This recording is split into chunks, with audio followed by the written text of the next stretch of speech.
In this episode, we are joined by Dr. Raffaele Teperino from Helmholtz-Zentrum Munich, whose research sits at the intersection of epigenetics, metabolism, and developmental biology.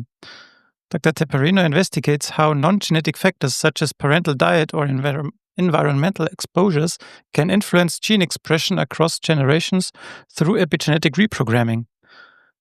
What molecular mechanisms allow acquired traits to bypass traditional inheritance? Stay with us as we explore the epigenetic echoes of life experience written into the next generations. Welcome to the Epigenetics podcast from Active Motif. Join host Dr. Stefan Dillinger for lively discussions with leading epigenetics researchers. Hear about their past experiments, what they're working on now, and what's coming next. You know their papers, now get to know them and discover the stories behind the science.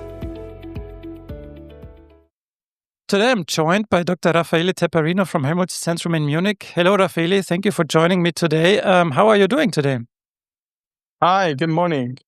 Thank you very much for inviting me and for having me in this podcast. Yeah, I'm very good. I'm doing good today.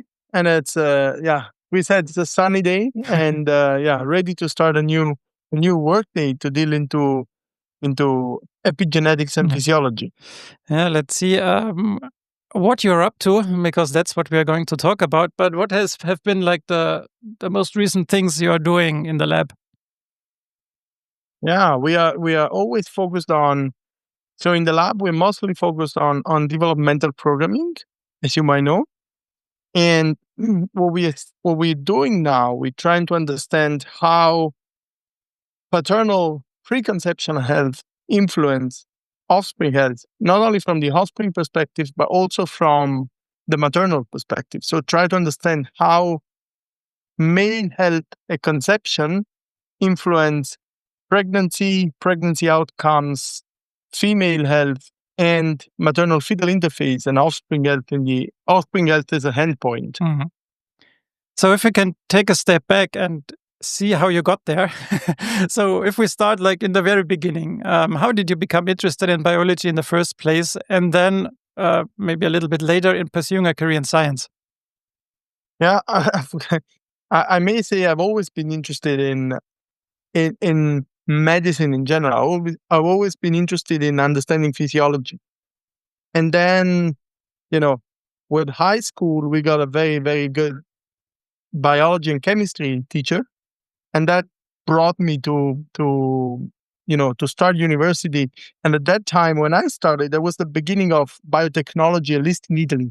So I studied biotechnology with a major in biotechnology and pharmacology and physiology. This was interesting because I could combine chemistry and biology in one. And then I moved on after getting my master's degree. I moved on to a PhD in endocrinology, in physiology, endocrinology. I was studying type 2 diabetes and obesity. And then, then I slowly started with epigenetics during my PhD. And then I moved to do two postdocs, one in Switzerland at the École Polytechnique Fédérale de Lausanne with Johan Hoeks, where we started studying the interface between epigenetic and metabolism. But this postdoc was very short. It was only a year before I moved on to the Max Planck in Freiburg. It was the Max Planck for epigenetics and immune biology. And there I worked with Andrew Pospisil, and we started integrating development into epigenetics and metabolism. And this is how I essentially built my actual interest in developmental programming and disease risk. Mm-hmm. With a focus on epigenetics, right? Yeah, exactly. Yeah. So what depends what you mean by epigenetics. We don't study chromatin biology. If that's what you mean by epigenetics. So this is also a question that will come up later, right? What is epigenetics and what do you define as epigenetics? So what was it that sparked the interest? What was it of like epigenetics that made you interested in it? Mm-hmm. Yeah, especially with Andrew. So during my PhD, as I said, I started working on epigenetics, and I was doing, it was the beginning of chromatin biology. It was early I think early 2000, more or less. It was the beginning of chromatin biology. And we're doing chip chromatin immunoprecipitation, try to map transcription factors and co-occurrence with Eastern post-translational modifications and so on. But then when I moved to Andrew's lab, we started, thanks to Andrew actually, we started looking at epigenetics not as a branch of molecular biology, but more as a science that studies phenomena which are not completely explainable by genetics per se. So we started looking at phenotypic variation, we started looking at discordant phenotypes, we started looking at different cell states, different differentiation, developmental trajectories. And this is what I like to call epigenetics, right? So for me, what epigenetics is anything that happens in nature cannot be fully explained by genetics, but it's a summary of genetics, environment, and the cellular, molecular, and biochemical machinery. So what you have been doing is, if I understand it correctly, right, you came from the other side, because many people focus on the molecular factors, right, the histone modifications, the transcription factors, and then look at what does it do. But you came from the other side, right? You first look at the phenotype, and then you maybe try to find what it's doing. Exactly. That's what I always do. That's what we always do. We always try to understand whether whether we can reproduce in the lab, whether we can model. That's the right word. Whether we can model a relevant physiological phenomena or pathophysiological phenomena. Say, for example, increased risk of obesity, right? And if we can do that, and we can do that independent from genetics, then we start looking at the mechanisms that are behind this phenomena. And these are most likely, or most of the times, these are epigenetic phenomena. But we also had cases where we thought it was an epigenetic phenomena, but then it turned out to be not an epigenetic phenomenon, but an endocrine crosstalk between different organisms. So can you maybe go into a little bit more detail what the work was that you did in Andrew's lab? Because Andrew also was on a podcast several years ago already, and now it's nice to hear from you what you did in his lab actually. I guess Andrew was talking about TRIM28, which is the first example of strong phenotypic variation or phenotypic canalization in isogenic animals. No, I started, so in Andrew's lab, I started working on a pure developmental pathway, which was the hedgehog signaling pathway. And when I joined Andrew's lab, by the way, I was the first postdoc joining Andrew's lab. Andrew was still sitting at the bench when I entered his lab. It was such a nice experience. So did you push him over to move to the office? No, I actually asked him who Andrew Pospisil was, because I didn't know his face. So I entered the lab and I said, I'm here to, I have an interview with Andrew Pospisil. Do you know who he is? And it's exactly there. It was kind of embarrassing, but a good icebreaker. Yeah, that's true. Yeah, and when he started his lab, he had recently published a nice cell paper where he showed that a pure developmental pathway, like the hedgehog signaling pathway, had a prominent metabolic function in adipogenesis.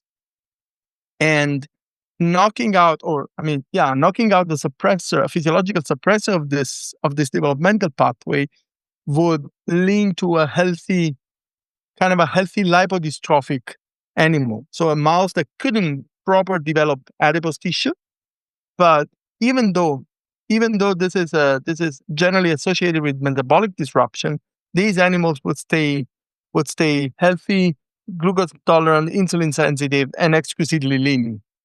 And so we started looking at. So my first project with Andrew's lab was to try to understand how this hedgehog signaling pathway would work in metabolism, right? So how it would control metabolic homeostasis. And this was the project that led to a nice publication. And when I say nice, it's because it was full of surprise. So what we ended up doing was discovering a novel non-canonical pathway for the hedgehog signaling that would have had immediate implication for cancer therapy, because apparently some of the inhibitors that were used, some of the hedgehog inhibitors that were used for cancer therapies, because the hedgehog is also a pro-oncogenic pathway. Some of the inhibitors that were used for cancer therapy were agonists of the non-canonical pathway we discovered. And this was the reason for the side effects associated with these drugs. And what we essentially proposed to the clinicians was to add another drug to the normal hedgehog antagonist therapy that would help preventing the side effects. And the response was amazing. So the response was amazing. They blunted side effects, and people can stay on this therapy for a longer period and eventually get their life saved. But then, after this project was published, we started asking questions on physiology, right? And say, okay, that's fine. I mean, we activated the pathway genetically. We saw it as a function when it's exogenously active. But what's its physiological role, right? If it can be reactivated in adult organisms, and when it's improperly activated, it leads to cancer, what happens? I mean, does it have a physiological function? And interestingly enough, this is still non-published findings. These are actually findings that we're submitting now after, I left Andrew's lab 10 years ago.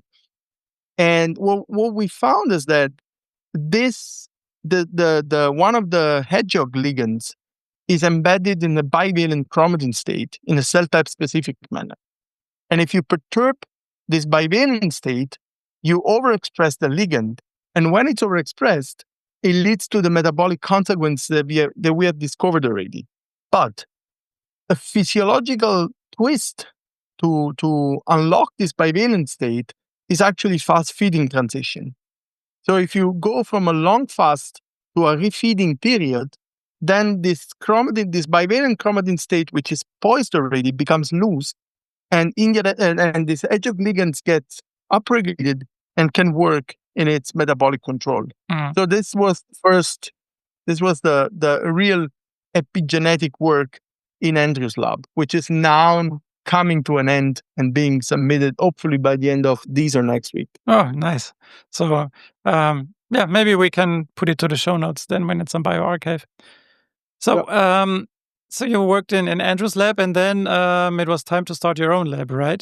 Can you maybe take us on the journey when slowly finishing in Andrew's lab and where you then ended up? I mean, we know where you ended up, but what was the journey like? Yeah. Well, actually, when I, as most of European scientists do, when they wanna move on, they look at time from their PhD, because that's what signs your career, right? That's the end. That's the end point you have to look at if you want to start applying for a ERC for European funding. I decided to move on. I got my PhD in 2009. So I had to move on by 2014 maximum, because otherwise I was cut out of ERC starting grant. And then I first interviewed. So I got a job offer from the Karolinska. They had funded a new cardiometabolic research center in Huttinge, in one of the sites of the Karolinska Institute. But we don't live alone, right? I had a wife with me, and she said, I moved from Napoli to Germany. I'm not going further north. So Sweden is a no-go. If anything, we'll go to Spain or maximum. So the maximum north we can take is the south of Germany.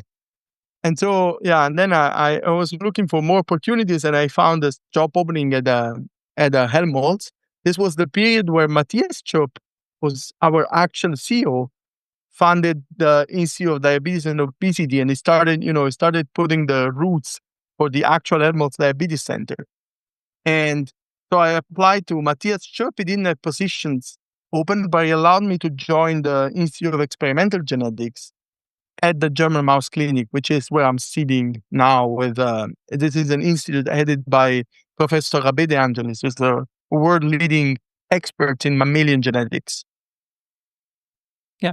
So when you then set up your lab, you looked at circulating cell-free RNAs, which constitute tantalizing biomarker candidates for several pathologies and have been demonstrated to be mediators of cellular communications. So what you did then was you developed iTag RNA. So this is a method for the unbiased tagging of RNA transcripts in mice in vivo. So how does this work, and what did you find using it? Yeah, iTag RNA. I think iTag RNA is a cool method. Of course. It doesn't. Well, I'm a bit biased. I think it's a cool method, despite sounding not new, because many people are doing RNA tagging, right? And there's a lot of method out there. There's LAMP-seq. There's some, they use some other uridine analogs to do it. The reason why we decided to develop iTag RNA, and this was with my first postdoc, Jonathan Dar from Israel. He was, well, it was a very critical. I mean, he was criticizing research a lot, right? He was always very judgy on others' research. Let's put it like this, right? He was always trying to find things that were not done properly. And with all these RNA tagging methods, he was always complaining that most of these methods would always have background noise because of, for example, alternative pathways that would metabolize the nucleotide analogs, right? And so you may have not only the wanted incorporation, but you have some background noise that you cannot control for. And so he came up with this design strategy where we coupled mouse genetics to a prodrug. And the prodrug design is the HepDirect, which is very well established in pharmacology. It's actually used to study liver toxicity and drug metabolism. So it's only quote unquote used by the companies. It was a humanized mouse model, which is a transgenic for the human CYP3A4 enzyme, which belongs to the CYP3A cluster. And the nice thing is that this human CYP3A4 is a transgenic on a mouse which is full knockout for the mouse CYP3A cluster. So there's essentially no background on metabolizing the prodrug. And when you give the prodrug, then this prodrug is only metabolized to 5EU, to available 5EU, where the human enzyme is expressed.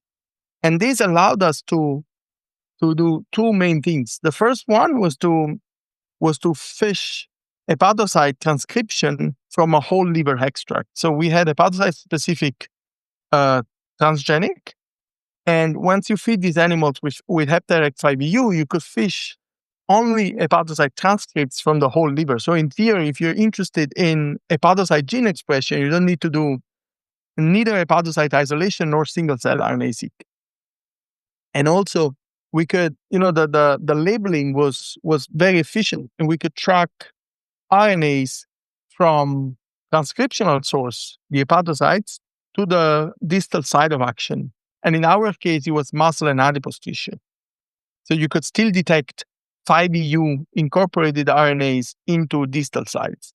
So now this manuscript, well, it was extremely frustrating because he wanted to publish higher, but because of other methods that were similar to iTag RNA, we only, quote unquote, I'm very proud of it, but we only got access to Cell Reports, which is very good journal. And then there we provided a proof of concept that the method would work. But what we're using the method for now is to study somatic germline information transfer. So now we have a conditional allele for the same transgene, and using a standard Krylov-P biology, Krylov-P genetics or biology, we could express the human CYP3A4 enzyme in every cell of interest and study RNA trafficking. And what we're doing at the moment is to study epididymis to sperm communication and hopefully next generation. Yeah. So the thing you did in between, like this iTag RNA and then the sperm story was that you also looked at circadian rhythms and offspring health, right? So is this also using the ITAG RNA method? And how does the parental circadian rhythm influence offspring health? No, the circadian rhythm stuff doesn't use ITAG RNA. We thought we could incorporate it, but it was actually time-wise, it was not, they were not compatible. And and also because the circadian rhythm project is one of those projects that starts in a way and then it ends up with a surprise, which is where I love science. So we decided to look at two phenomena which are invading, quote unquote, our society.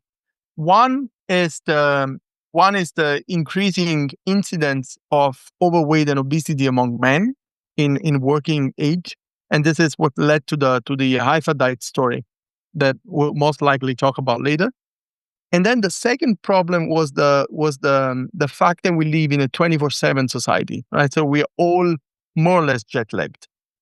And when I started the lab, it was also the period where there was starting talking about chrononutrition and the effect of circadian alignment and the effect of circadian rhythm in strengthening our metabolic robustness. And say, right, if you live super aligned to your circadian rhythm, then you do better. Doesn't matter. You do better from a metabolic point of view, and you reduce your risk of cardiovascular complications, the metabolic disease, and so on. And there was also the period where Sachi Panda started publishing the stories on how time restricted feeding would mitigate high fat diet-induced obesity and metabolic syndrome.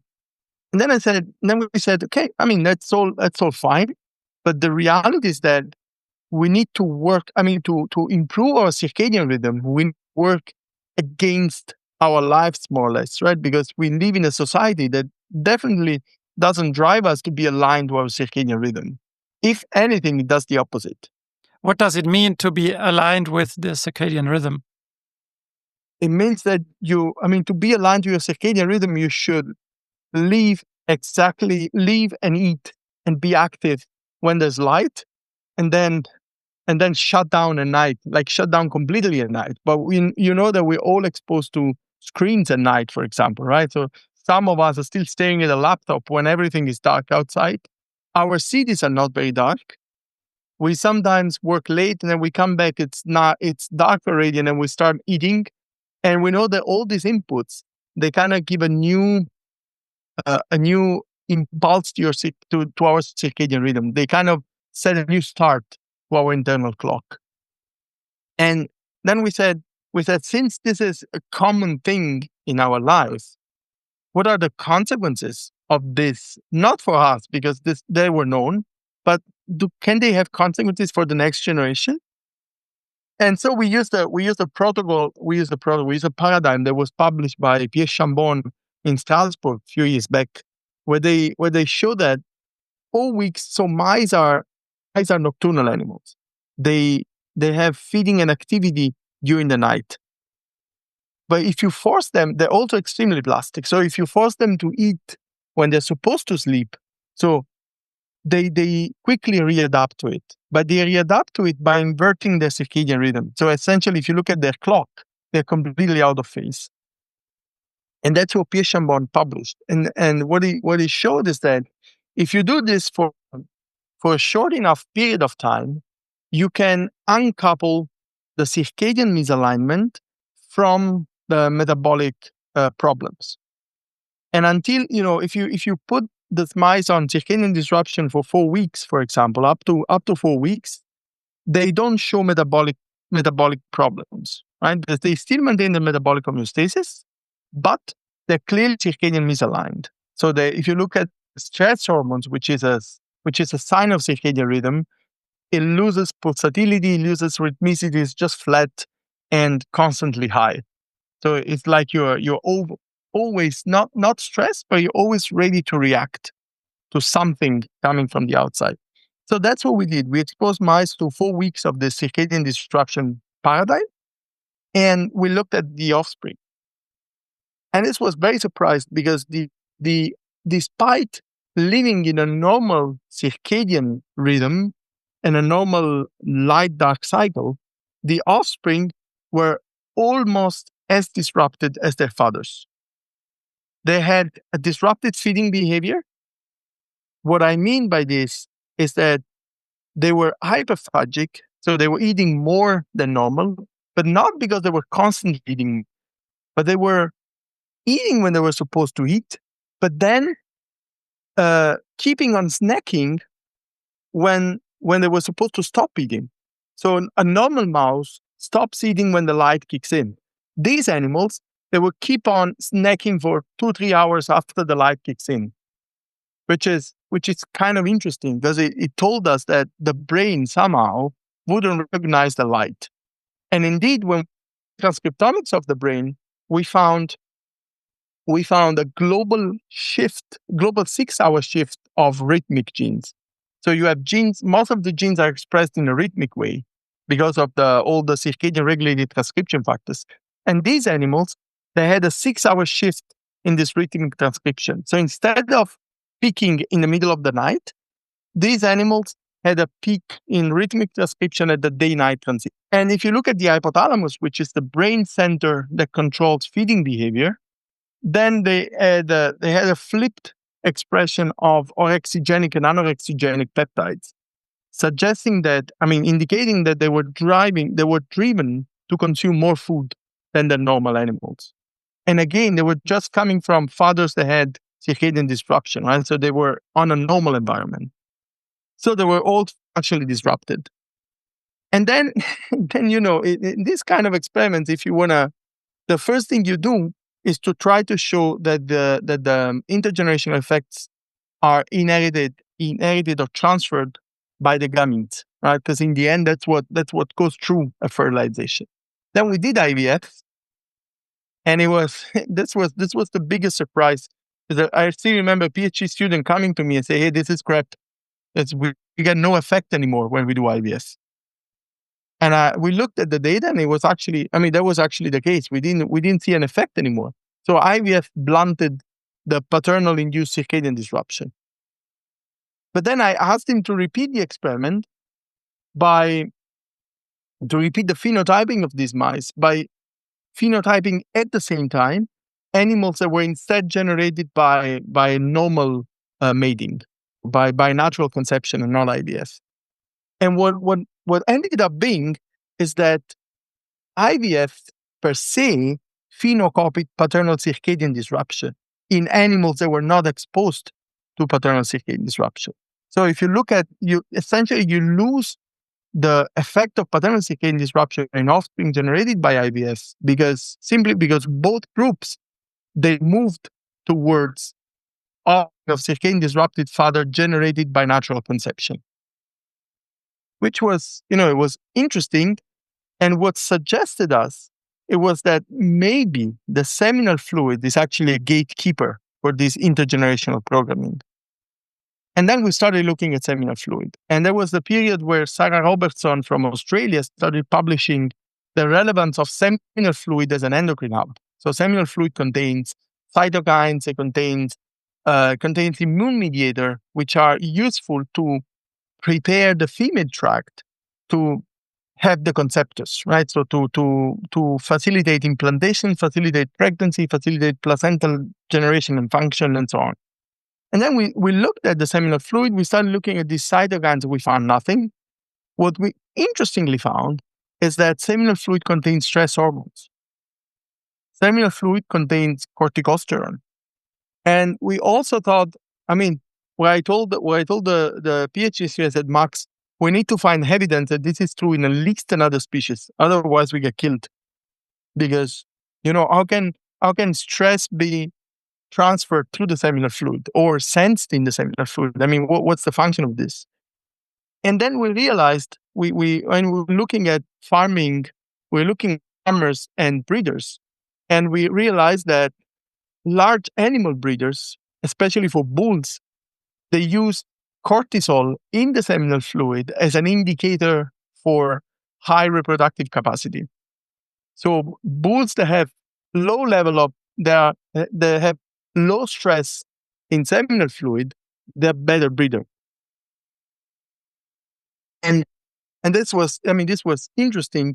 And what we realized that it's actually corticosterone in the seminal fluid, which is affected by the circadian disruption, to be a mediator of the intergenerational effects we observed in that study. So again, this is what I told you before, right? This is an epigenetic phenomena to me, because you can't explain it genetically, which has no hardcore epigenetic mechanism underneath. Yeah.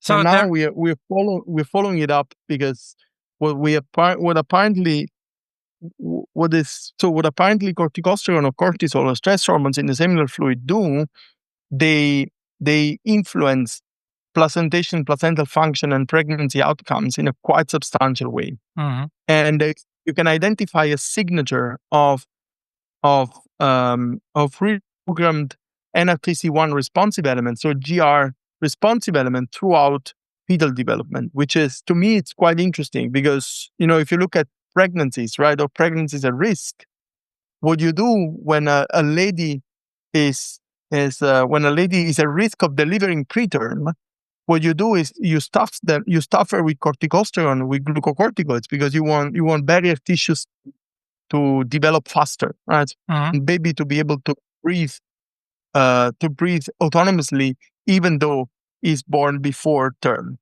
And this is what we actually think corticosterone in seminal fluid is made for, from a teleological point of view. I don't want to go into philosophy, but I think that's what the system is made for. Mm. So there is no RNA in the seminal fluid, right? No.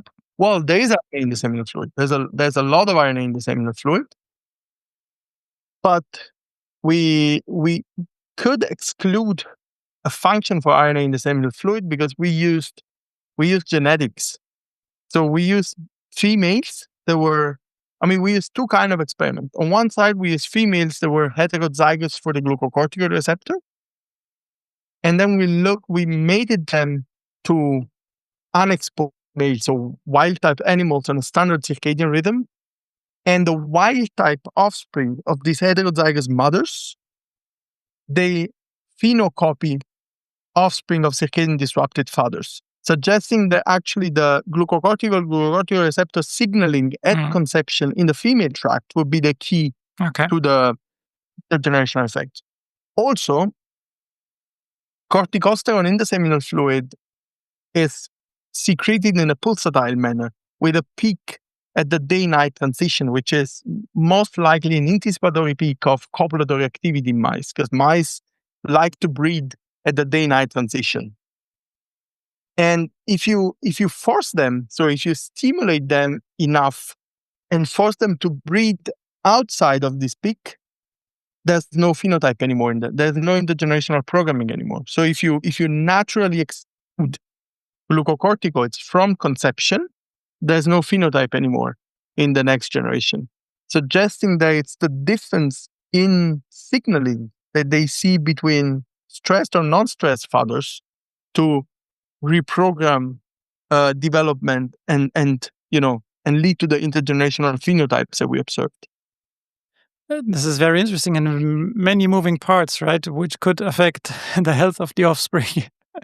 So another study that you are talked about already, or just hinted to, is like how does paternal diet influence the offspring? And this was a paper in 2024, and this made quite some noise also in public media. Can you maybe talk about this study, and maybe then at the end about the implications on society and health? Yes. So this is komischerweise, as you would say in German. So funny enough, this is the first study I started when I started a lab, because we got some. So when I was in Andrew's lab, it was the beginning of this paternal intergenerational effect. There was a study from Only Rando published, from Only Rando and Kichen, published in Science. They were published in Science back to back, and they showed that high-fat diet, so paternal high diet, would lead to intergenerational phenotypes. But then we were discussing with Andrew, and we were wondering what's the shortest exposure which is sufficient to reprogram intergenerational health. So, if you go to people and say you don't have to eat crap, like the first thing they ask you, say, yeah, I mean, I'll do, but for how long? Is it enough if I eat a burger and fries one night, or I need to eat it for like 6 months, 6 years, 10 years? And that's what we try to model in mice.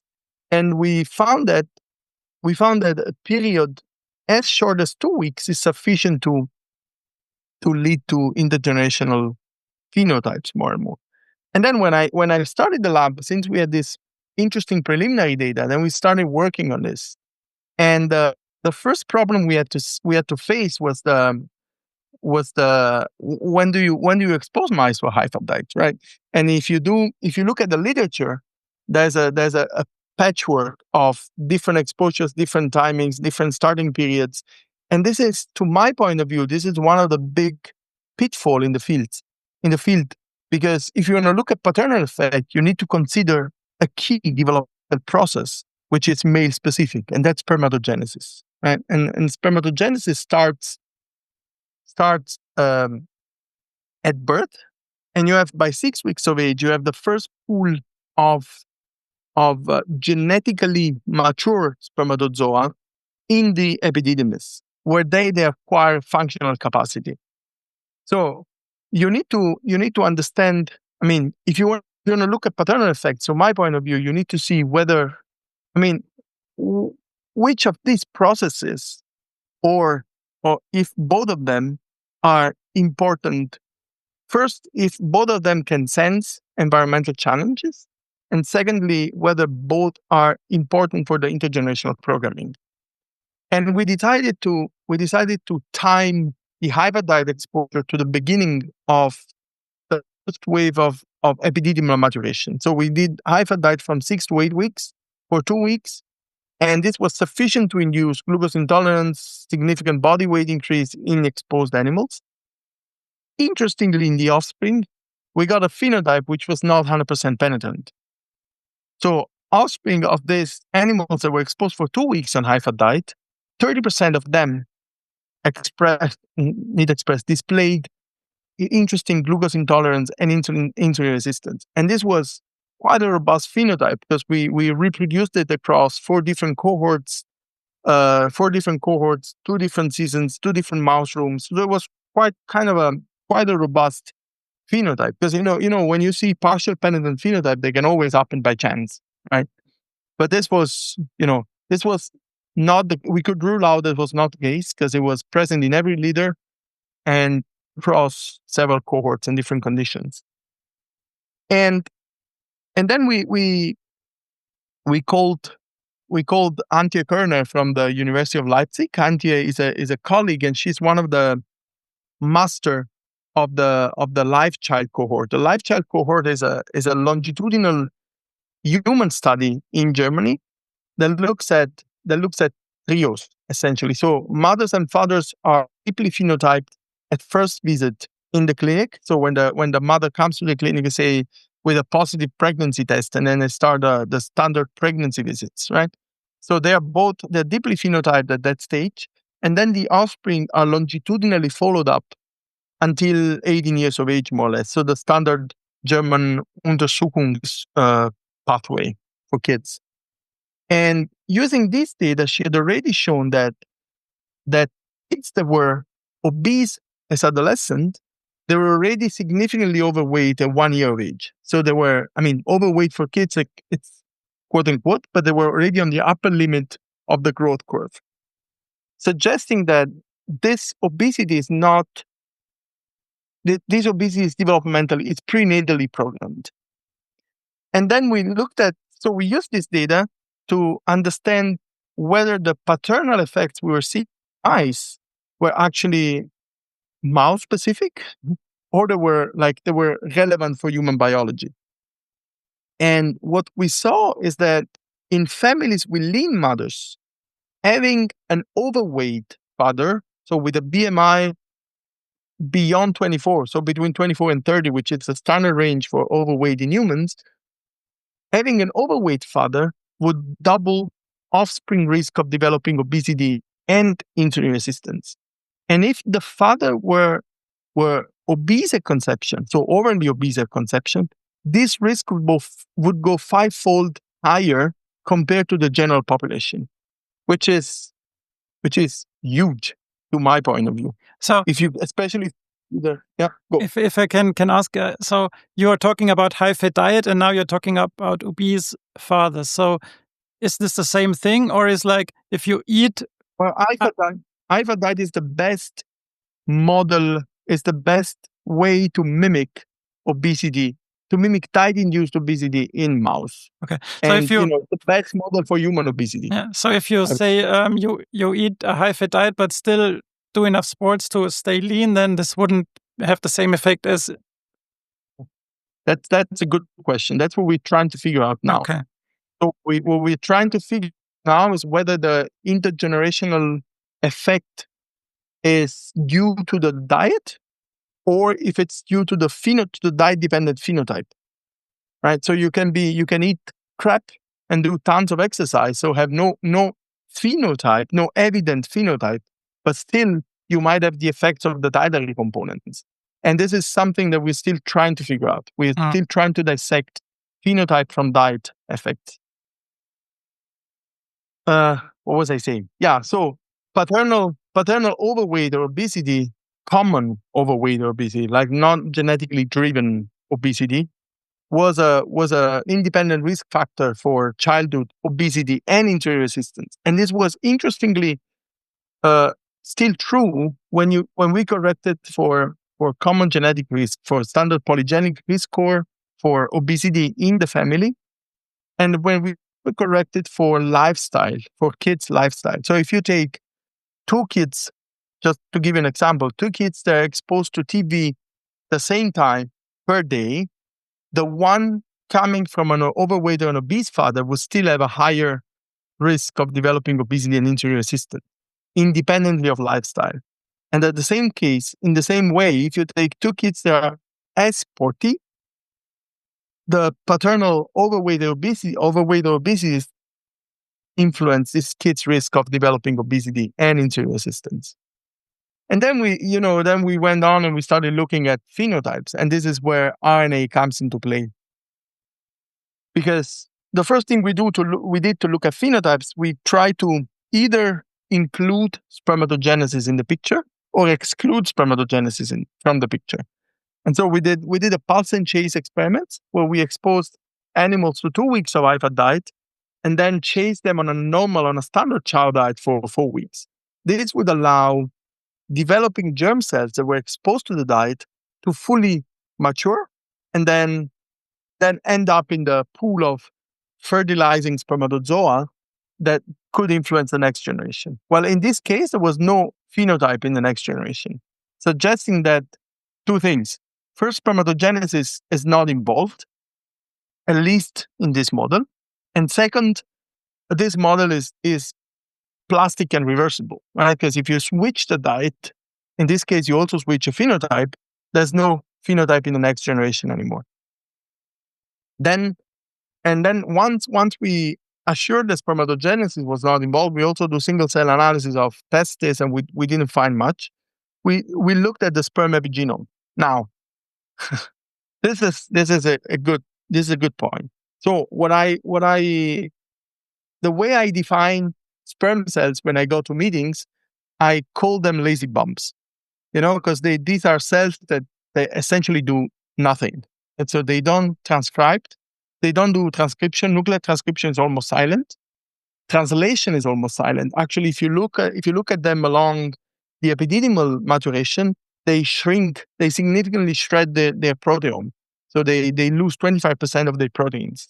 And they only retain those that are really needed for fertilization. The chromatin so histones are by 99% replaced by proteins, which are extremely important now. I mean, now the field is discovering the importance of having protamines at the right place, and they can also be post-translationally modified. It's becoming a very interesting field for sperm chromatin. And then there's DNA methylation, which is there, but it's overly reprogrammed after fertilization.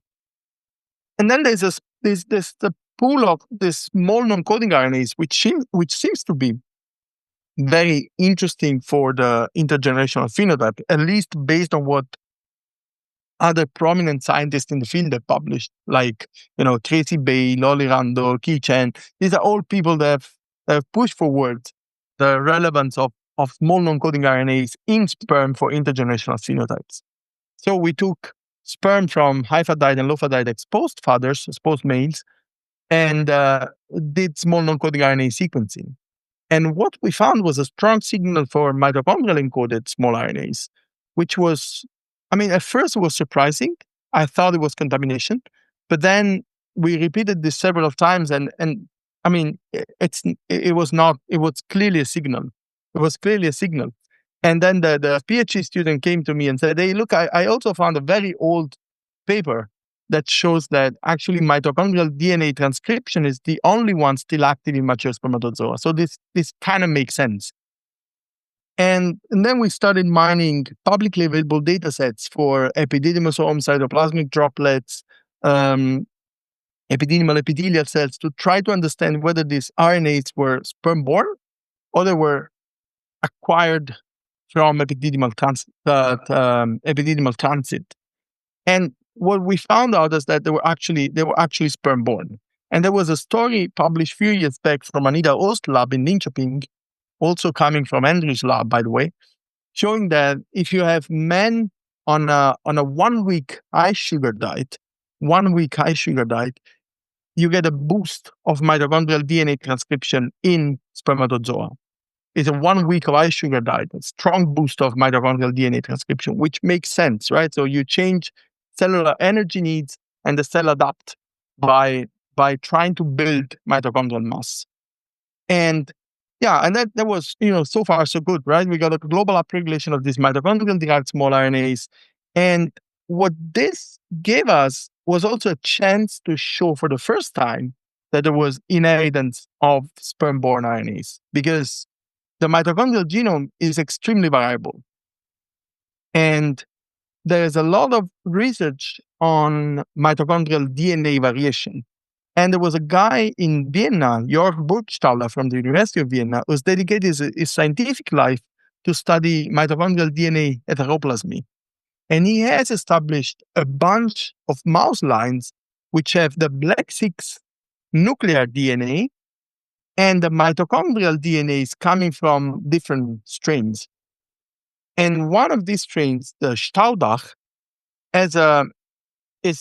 differs from the black 6 mitochondrial DNA by 416 single nucleotide polymorphisms. And most of these polymorphisms are interestingly retained in transcribed regions. So you would find them on RNAs. And then we said, this might be a good chance to track them from one generation to the other. So we generated hybrid embryos using sperm from black 6 animals and oocytes from the Staudach. So we got then embryos where the mitochondrial transcripts coming from the fathers would have black 6 SNPs, and the mitochondrial transcripts coming from the mother would have Staudach SNPs. And by doing this trick, we could identify accumulation of sperm-born mitochondrial RNAs in early embryos up to E1.5. We looked at E1.5 and latest. We didn't go on. It would be interesting to go on and see if they persist.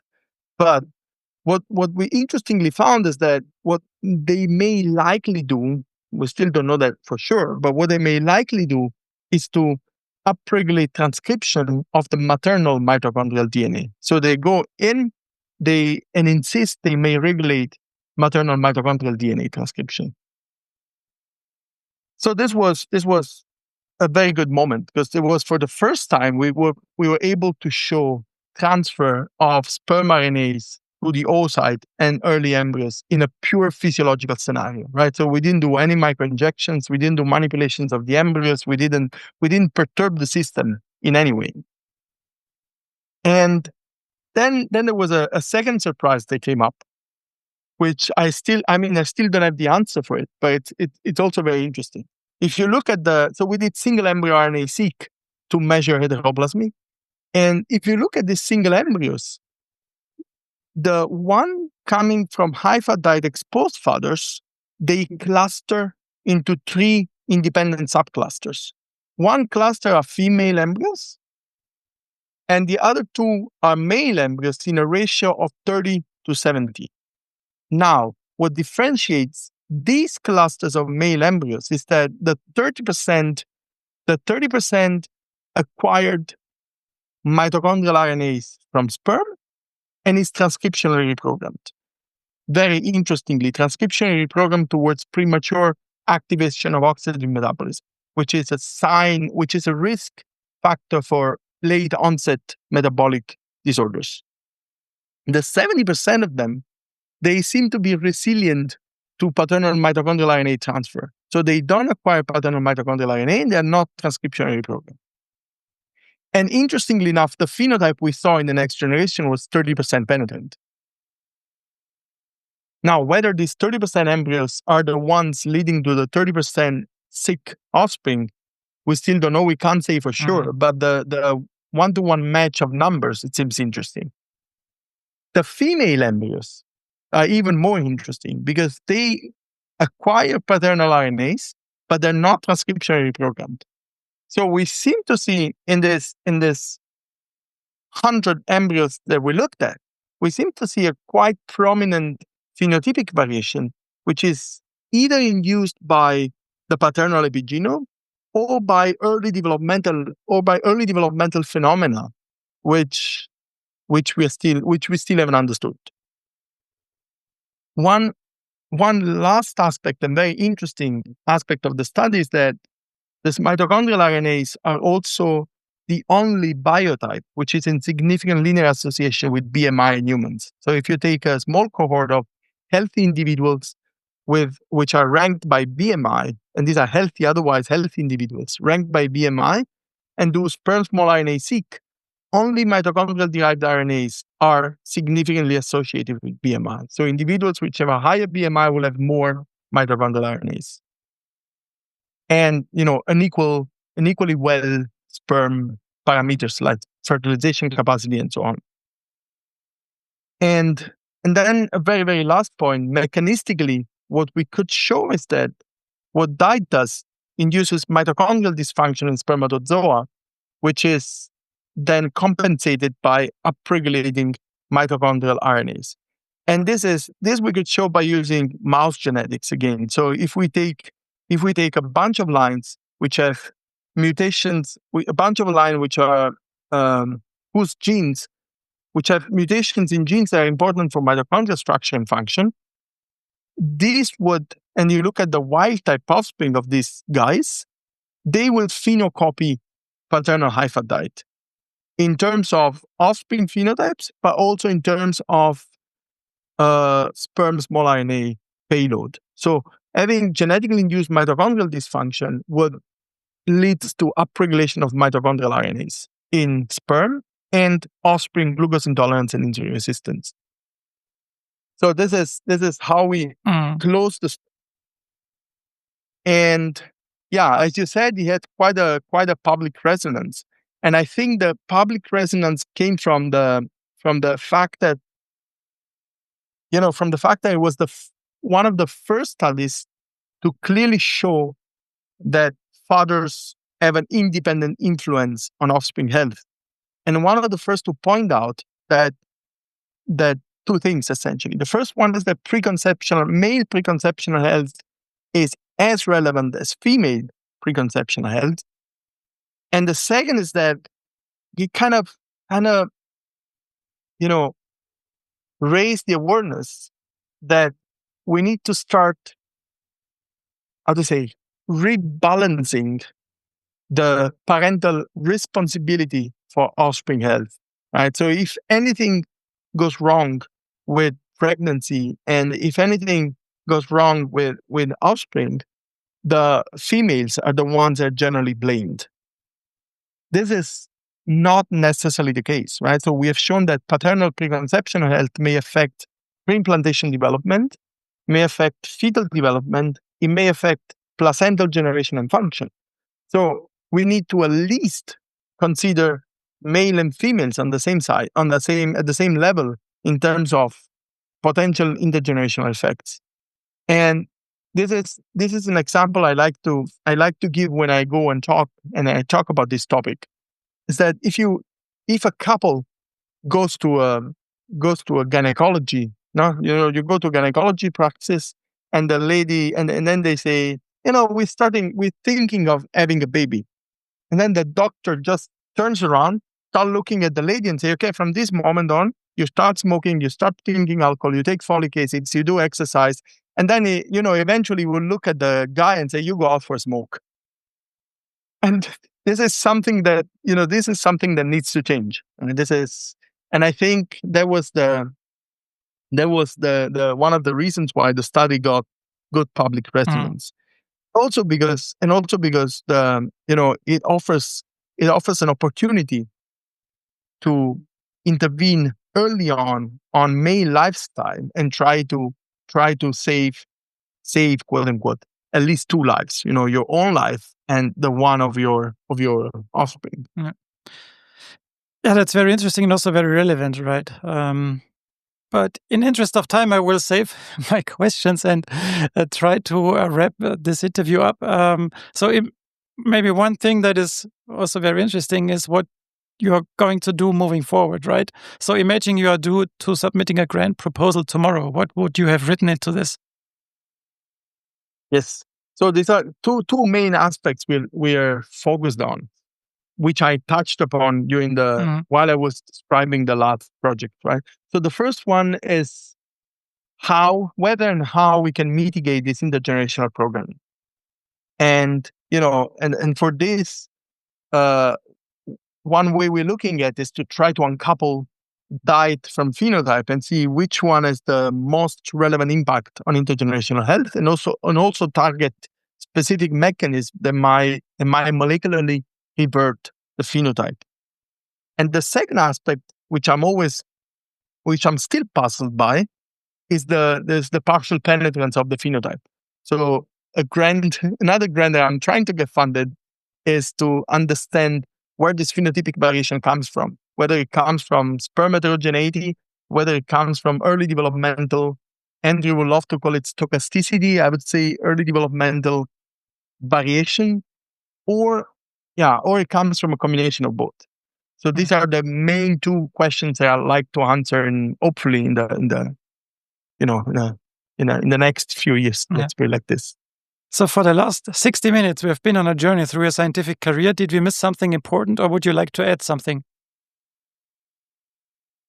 Or just one advice to every, what I'm seeing, and I think this is a general thing in our society, is that not many students keep on going with an academic journey or a scientific career. And the only thing I love to say is that I still think that's one of the best things you can do for your life. You keep your brain active. You do what really interests you, and you're surprised every day by a new discovery or even by a new frustration, but it's still surprised, right? So that doesn't matter if it's good or bad, it still surprises you. Yeah, thank you, Raffaele, for your time and for being on the show. Thank you very much. And thank you very much again for having me, and it's been a pleasure. Thanks for listening to this episode of the Epigenetics podcast from Active Motif. We hope you enjoyed it. You can find all the mentioned references in the show notes. Please rate, review, and subscribe to our podcast on your favorite podcast platform so you never miss an episode. We'd love to hear from you, so please send us your feedback on Twitter, Facebook, LinkedIn, or via email at podcast@activemotif.com, and we'll give you a shout out in a future episode. For more great epigenetics content, check out the Active Motif blog at activemotif.com/blog. Thanks for listening and stay tuned.